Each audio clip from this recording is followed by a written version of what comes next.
सातवां प्रश्न पढ़ेंगे। देखो, कोई तंबू, तंबू का मतलब टेंट लगाते हैं अपन जो है ना, कोई तंबू एक बेलन के आकार का है। तो हमने एक बेलन बना दिया, बेलन के आकार का है, जिस पर इसके ऊपर एक शंकु अध्यारोपित है। तो इसके ऊपर हमने शंकु बना दिया। इस बेलनाकार भाग की ऊंचाई, बेलनाकार भाग की ऊंचाई ये वाली यहाँ से लेके यहाँ तक ऊंचाई कितनी है?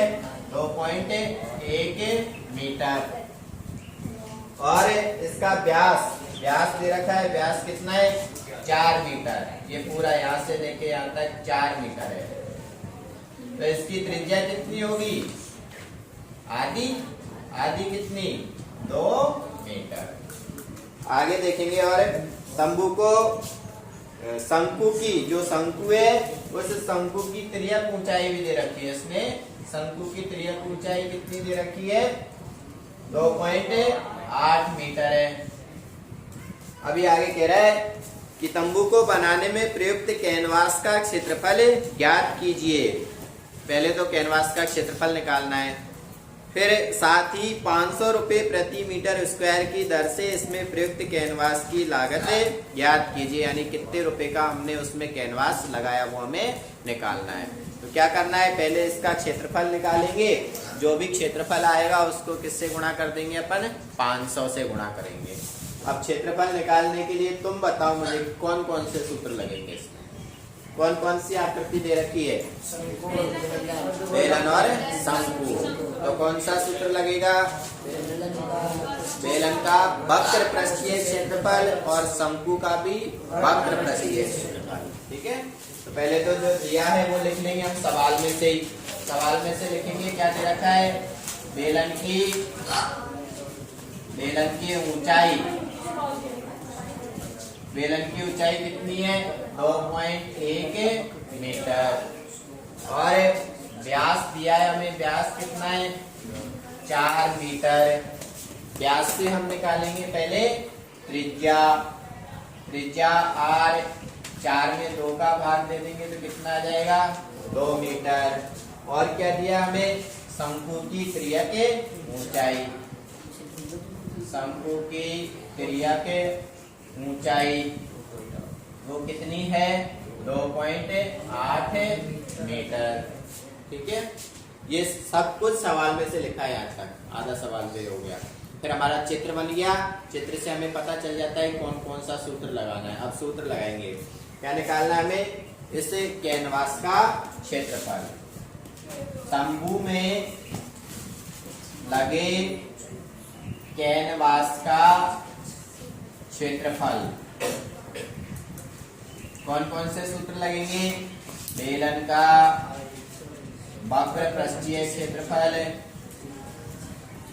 प्लस शंकु का वक्र पृष्ठीय क्षेत्रफल। बेलन का क्या होता है? अभी अपन ने देखा था, मितेश तूने देखा ना अभी? 2πr। विजेश बता रहा है शंकु का क्या होता है? πr। शाबाश, πr। मान लिखेंगे इनमें। तो पाई का मान 22/7, r त्रिज्या कितनी है?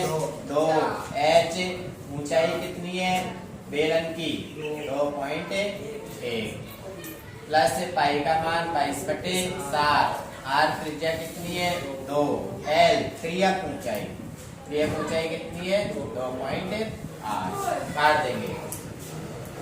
7 तिया 21, 7 चौके 28।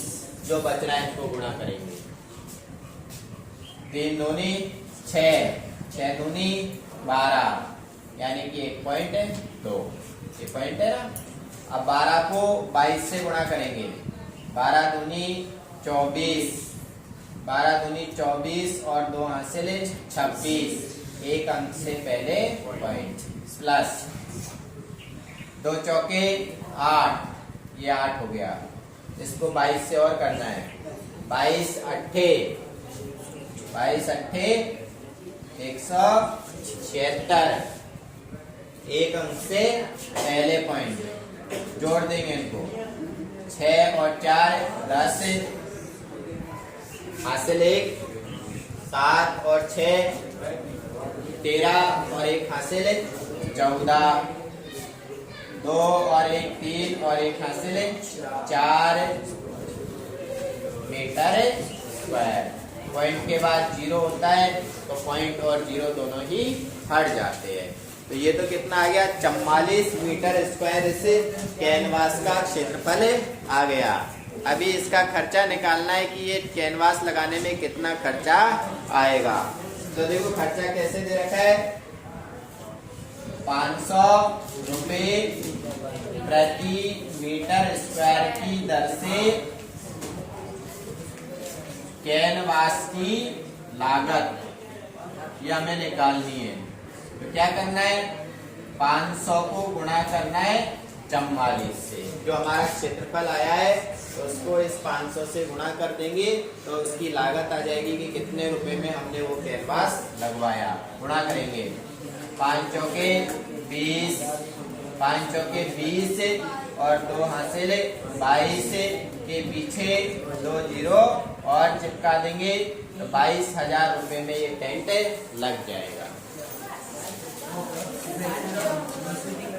क्या अभी तो पहला पीरियड पूरा भी नहीं हुआ।